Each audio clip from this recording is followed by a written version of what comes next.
Eccoci, benvenuti a questo seminario organizzato da Vega Engineering, Vega Formazione con il patrocinio di AISIL su un argomento che ovviamente è all'ordine del giorno, ovvero il nuovo decreto sulla formazione e sulla gestione delle emergenze antincendio che entrerà in vigore il 4 ottobre, quindi tra pochissimo. Sto parlando del decreto ministeriale 2 settembre del 2021. Approfondiremo questo tema con dei relatori che sicuramente ci aiuteranno a capire meglio anche, poi quei dubbi che potrebbero nascere dalla lettura del decreto. Ritengo necessario richiamare alla mente tutti noi che ci occupiamo di sicurezza sul lavoro nella più ampia accezione e riguarda praticamente i decessi che quotidianamente abbiamo in Italia. Non a caso l'Osservatorio Vega ha detto che siamo in un'emergenza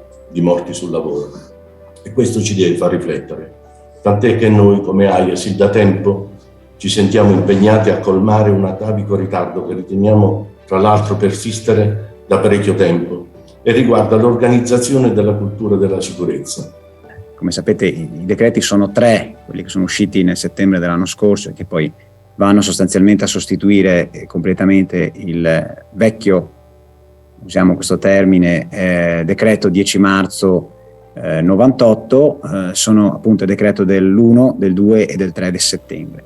La tematica dell'apparato sanzionatorio rispetto alle novità portate dai decreti ministeriali oggetto di questo nostro webinar è facilmente risolvibile. In che senso? Nel senso che i decreti ministeriali non sono portatori di sanzioni. Dobbiamo ricordarci tutti che nessun eroe, neanche la divisa che io indosso mi fa di me, di noi, insomma parlo per tutta la categoria, ci rende degli eroi. Che cosa significa fare questi corsi di formazione o fare questi corsi di aggiornamento? In primis significa badare alla sicurezza di chi interviene. Grazie a tutti. Grazie. E buon pomeriggio. Buona giornata, grazie.